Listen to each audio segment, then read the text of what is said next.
Hello and good day, everyone. Welcome to my second talk here for Fintelekt. Thanks a lot, Cherish and these colleagues for having me here.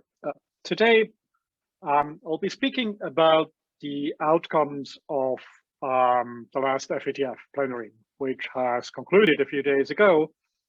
And let me just be very clear in the beginning that I'm not in a position to share any confidential information here with regard to the FATF's work. However, the FATF has done a lot to be very transparent of what it is doing.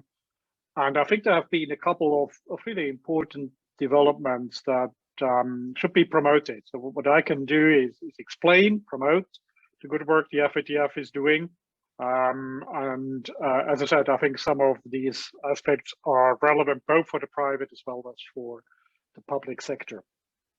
I will cover a couple of so-called strategic initiatives, mainly speak about risk-based supervision, about virtual assets and how to mitigate related risks, about proliferation financing, which is a bit the new kid on the block. Not entirely new, but it will become far more relevant, in particular for the private sector. And then I will speak for the remaining 10 minutes or so on country-specific processes. That's usually always the most interesting part for the public. I will just explain a little bit how things went for New Zealand, because their mutual assessment report is going to be published soon. And I will speak a bit on the 3 countries that have been added to the FATF main list and try to explain why they have found themselves on that list. And then last but not least, I'll try to make a little outlook of an issue that is reappearing again. It's on beneficial ownership, and that will keep us busy in the remainder of the year and beyond.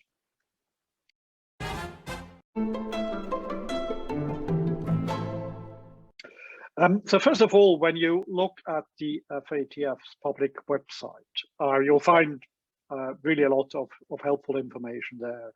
What you can clearly see from the long list of outcomes of the last plenary, which was held virtually, of course, nobody can meet in person in these circumstances.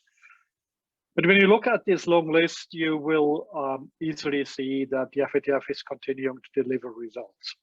This is easily said, but a little bit more difficult to do for an organization that is used to work through in-person meetings. This has taken quite an effort to make this happening, but as you can see, the work hasn't stopped at all. Yes, there have been a few delays and postponements of mutual evaluations, which is logical, but doesn't really harm the organization. All the work that I'll be speaking about today has been done within the timelines that were planned before the outbreak of the pandemic. So as mentioned, let me start with the strategic initiatives. The first one is on risk-based supervision. Now, supervision of anti-money laundering and countering the financing of terrorism is a challenge. And if we look across the board, into all the mutual evaluation reports that have been published so far, we are close to 100 now. I think the one conclusion you can come up easily is that supervision is not effective or not sufficiently effective. Yes, there are differences between individual countries. Some countries are doing slightly better, but on average, the results are rather poor. Especially in Europe, and that's just the region I know best from my background, I think it is a matter of fact that AML supervision has not been on the focus for many, many years. We had the financial crisis, like in many other countries, and this has kept supervisors busy. And all the work went into coping with the detrimental effect of the financial crisis 10 years ago. And AML supervision was somewhat seen as probably not really that relevant for supervisors, probably seen as something more for law enforcement, FIUs to deal with. And I think that the recent, well, not so recent, but the scandals in the last few years, in particular in the Baltic countries, but also in many larger and FATF members like Switzerland, have shown that something went wrong. and supervision was insufficient. And what happened was a sharp reaction of the supervisors. So this situation, this picture that I'm giving you of a lack of focus, this has certainly changed in most countries, in particular in Europe. It has changed quite significantly, and the European Commission has also sort of taken over a tough stance and is about, the European Union is about to centralize supervision on a European level, at least for those banks that offer cross-border services. But as usual, what's happening if sharp terms are taken, that sometimes the pendulum swings a little bit from too lax to maybe a little bit too rigid now, too bureaucratic. And swinging the pendulum from one extreme to the other is never very good. Let me turn your attention to a very exceptional talk that the FATF's Executive Secretary, David Lewis, gave on Chatham House just a few days ago. I can only recommend you that you study the readout, which is made public on the FATF's website. And in virtual times, of course, in these times, even Chatham House events are not on the Chatham House rules, so they are quite transparent.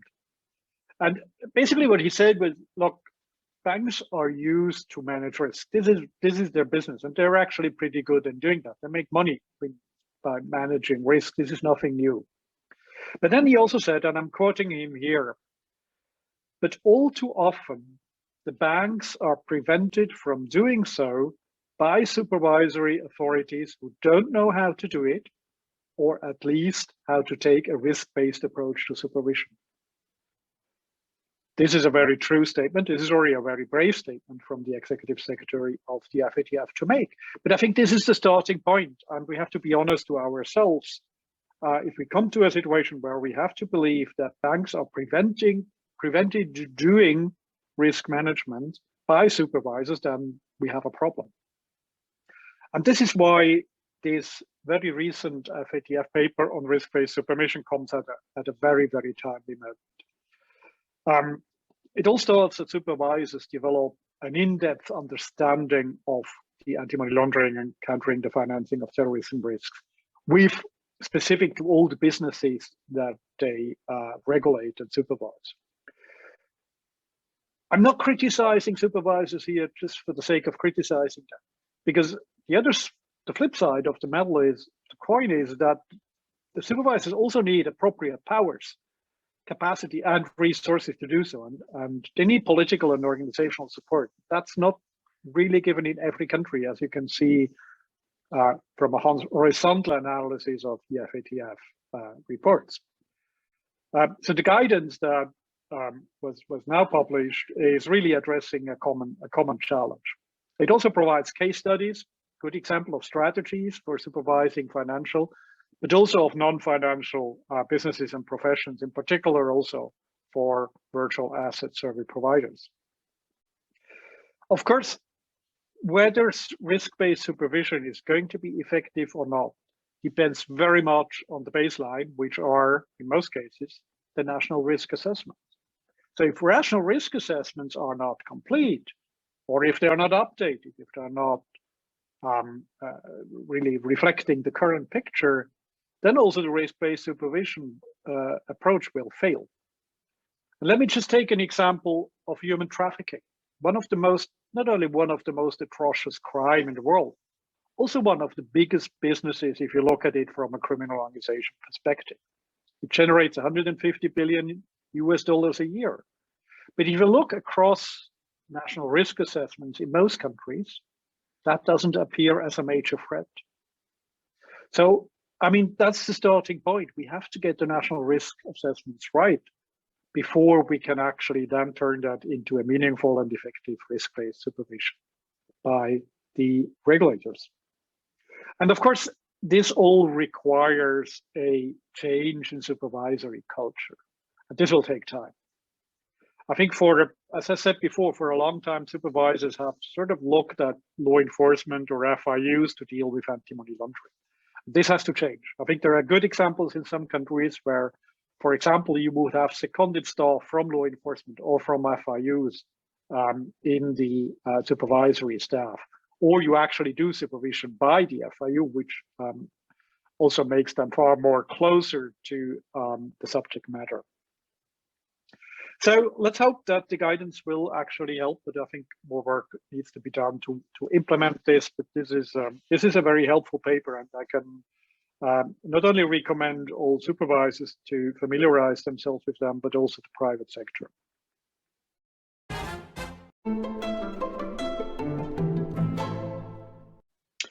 The second important paper, or two more important papers, have been published, but not yet as a final version. For both papers, the one on risks related to virtual assets, as well as the other one on proliferation financing, the FATF has decided to undergo, or let them undergo, a public consultation, which I think is an extremely good move. That hasn't happened so often in the past, and now, since a couple of years, more and more, the FATF would collect the views of in particular of the private sector on their papers before they are being adopted. So on virtual assets, of course, the FATF has already done a lot of work, clearly signaled and highlighted the risks associated, both on money laundering and on terrorist financing, and increasingly also on proliferation finance. Now, the risks are pretty clear, and I think if you read the FATF materials, there's a good technical understanding of the issue and of the risks that are related to it. There's also a certain skepticism about virtual assets. I think the potential for abuse is to be seen as a serious issue. And probably this is causing a bit of controversy and concern in these new businesses, but I think it is absolutely right to look at it a little bit from a cautious and skeptical view. Now, what the FATF has done now is not only describe what the risks look like. A lot of work has been done and published on that already, but now this new guidance is really looking how to mitigate the risks, both on money laundering and terrorist financing arising from virtual assets. I think that's extremely useful, and as I said, there's an opportunity to comment on the draft that has been published. The guidance also explains very well how to apply the FATF standards to so-called stablecoins, relatively new phenomenon. But also it shows very practically how the private sector and the public sector can implement the so-called travel rule. It probably was the biggest chunk in the debate we had. So the implementation of that recommendation that usually applies to payment services and equally now applies also to virtual assets providers. So the second paper that is also out for consultation now, and you have time until the 9th of April, 9 April to submit comments on it, is on financing the proliferation of weapons of mass destruction. Now, in a way, this is not a completely new subject matter. This is part of the FATF standard for a long time. But what's happening now with the recent changes to recommendation 1 is that proliferation financing risks also have to be assessed and mitigated, including by the private sector. So that's a new element to the standard. We always had financial sanctions related to proliferation financing and in a defined space. So it's limited to what's covered by the UN Security Council resolution currently on DPRK and on Iran. And now in the future, the risk assessment component of the standard will also apply to proliferation financing. And that means that every financial institution will have to assess its risks related to the implementation of recommendation 7, so related to targeted financial sanctions and how they can be circumvented also. So that's more work in the future for financial institutions. So it's very important that you make your mind up and comment on the FATF guidance, which is out now for consultation, as I mentioned. In particular, it would be interesting to learn from you whether or not this may have an impact on de-risking. I think that's taken very seriously by the FATF. That the FATF is aware that there are unintended consequences of the application of the standard and is aware that this should not happen.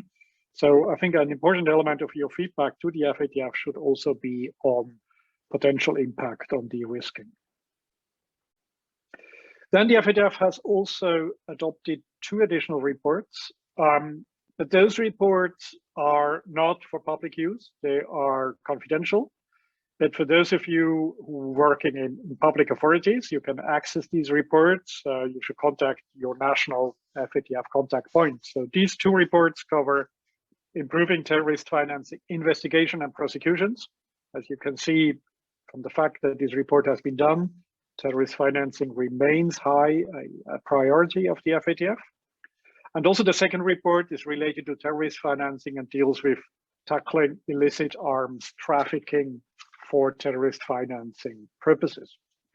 So both reports give you a signal that terrorist financing remains high on the agenda and that we should continue to take that very seriously.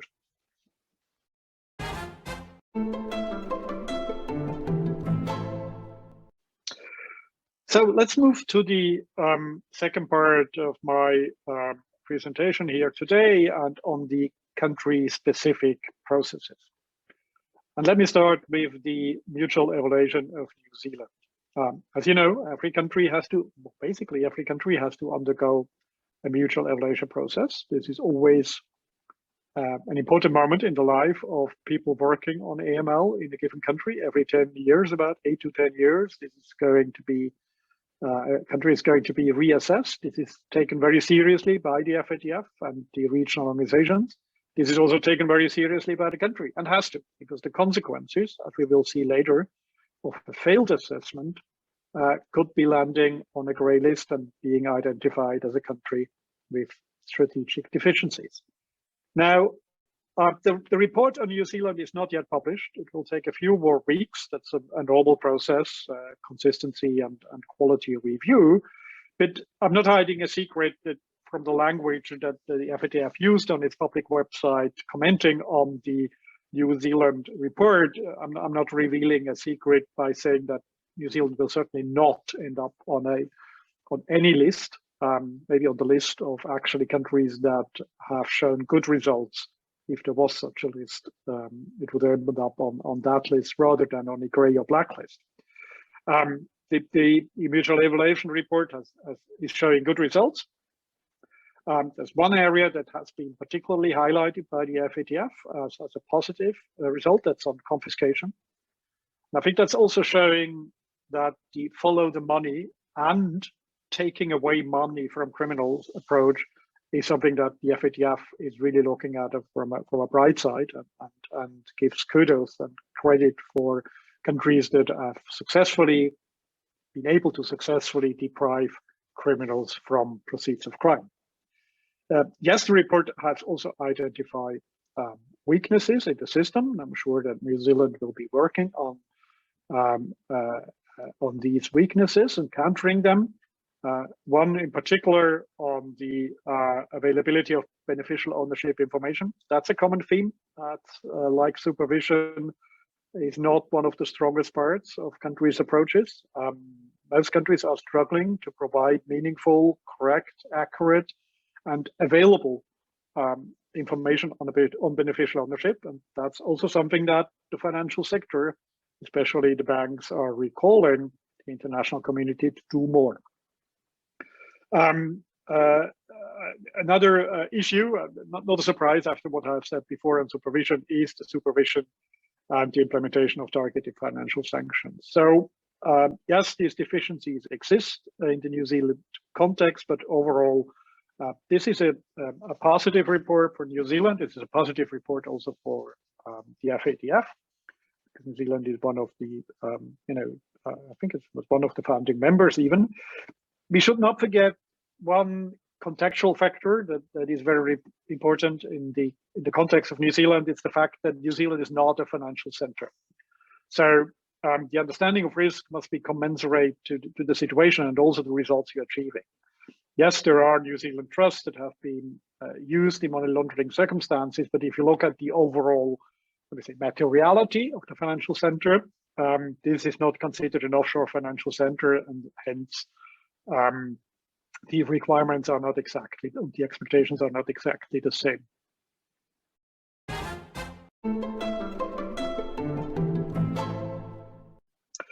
And speaking of financial centers, last but not least, we have to have a quick look at the 3 countries that have been added to the FATF's grey list.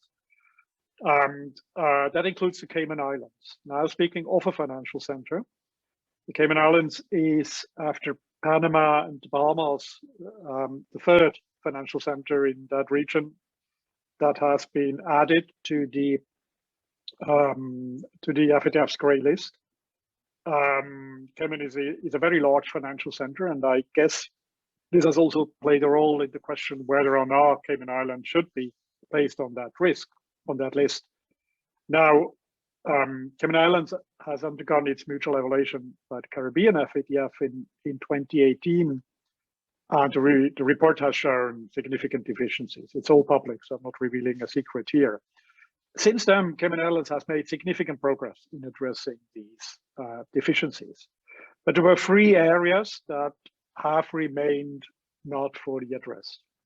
And that's the challenge, if you have to be re-examined by the FATF after you have failed the mutual evaluation, then the threshold is much higher, and you have to prove a lot of good results on all the identified issues.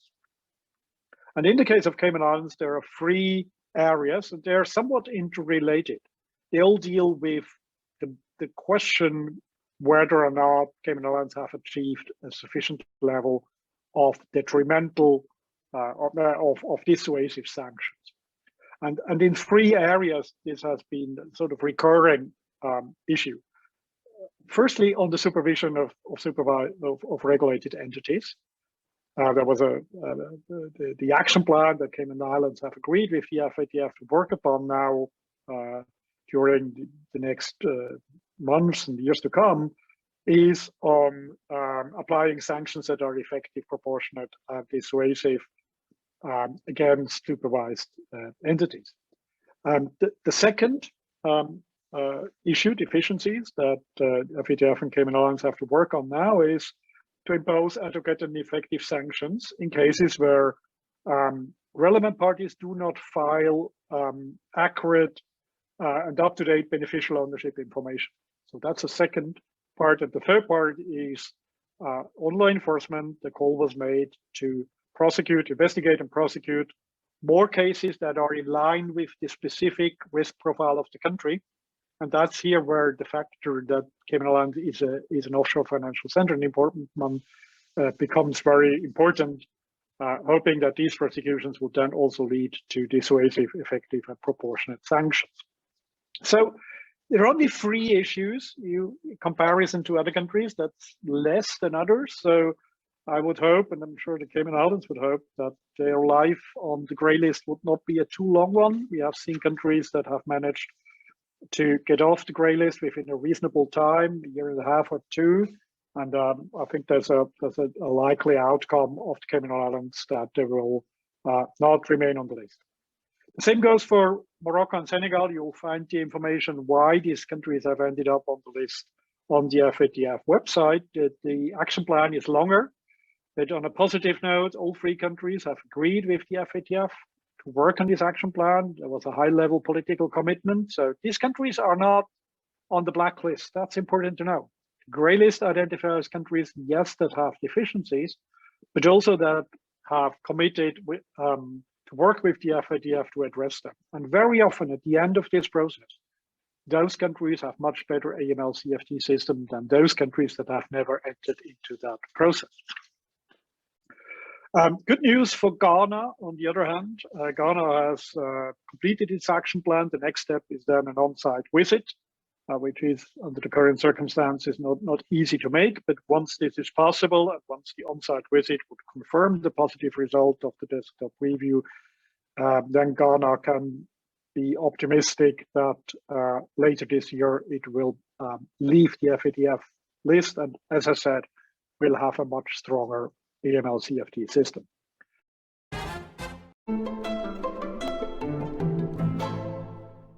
So now, last but not least, a bit an outlook of what may come from the FATF in the future, apart from more country reports and apart from more movements on the grey list. And this is also a remark that David Lewis gave on his talk at Chatham House, and also results from a presentation the FATF president had at the G20 Minister and Governors meeting a few days ago. And it reminded us that the issue of beneficial ownership is far from being resolved. And the FATF will continue to work and is considering how to strengthen the standard on beneficial ownership for companies, legal persons, and legal arrangements. So expect more to come here. Whether this will go in the direction of public or of registries, central registries, even maybe public registries and a more European approach or not, remains to be seen. It's interesting to see that the US have made a policy change, have introduced such registry.